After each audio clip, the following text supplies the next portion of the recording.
Hello everyone, my name's Steph, I'm Botanist Cool. Today is part 2 of our Venator building mini-series slash building minis series.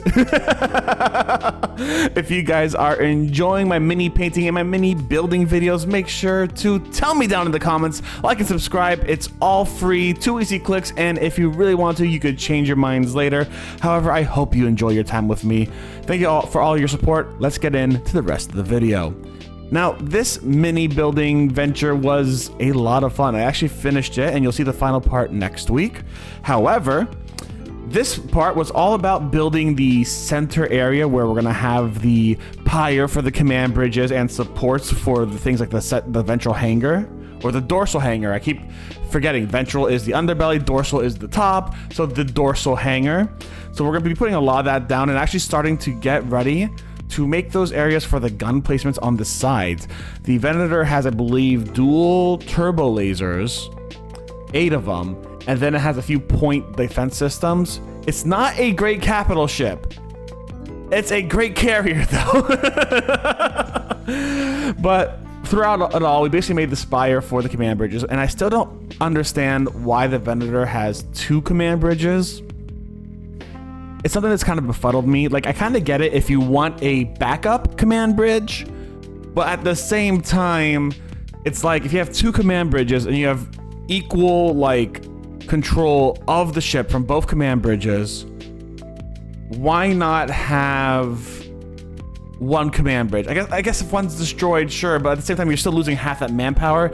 I guess it's just like you're wasting half your manpower, and this is why like you're just really making unnecessary additions. I don't know if it's more functional to have twice the people, half of who are not really working at any given time, for 1 command bridge to really do its thing.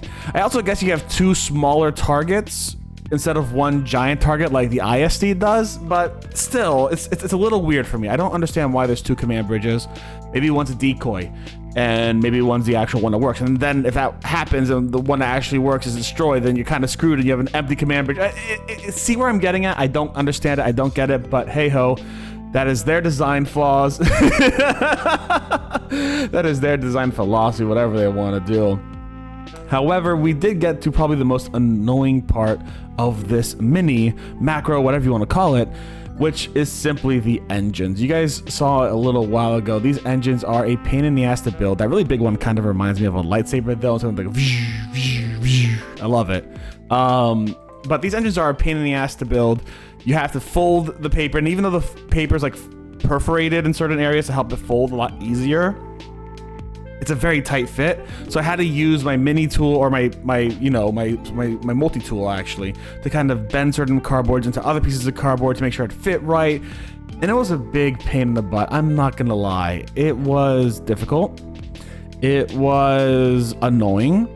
And it was by far my least favorite part of this mini macro, whatever you want to call it. But it did start coming along pretty well, and it looked absolutely fantastic. The best news is that you could ruin some of the parts on the insides and like rip them and get a little like ruffle them a little bit because they're never going to be seen. However, you don't want to get too rough because there's some parts where you got to like turn it and then like twist it and then like circularize it and then make it fit well without actually breaking anything, and that's tough. There are some connections I actually did break that I had to use the 4D glue for. And I'm gonna go back on the mini later on as well and just use 4D glue on certain parts just to make sure the engines stay put. The really big parts of the engines kept like wiggling around a bit, so I needed to make sure to use a little bit of glue on there, and I already did actually. I glued the biggest engines in there. The smaller engines are fine, they're not really moving around, but the big engines are really kind of jostling around whenever they want to. Anyways, you guys are currently seeing the fully built mini, and actually I did find out my camera could zoom out for some of the bigger minis like the Venator, and you guys probably saw this a few days ago, Fatalis, when I was building Fatalis or painting Fatalis.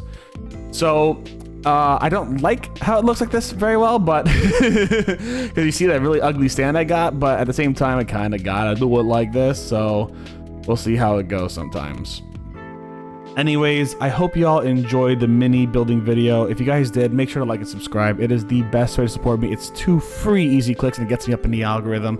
Comment down below if you like seeing me build like starships from like the 4D puzzles thing, because I have a few, including X-Wings and the Death Star 2 and what have you. So I definitely take a look at doing those as well. And if you want, go on my throne.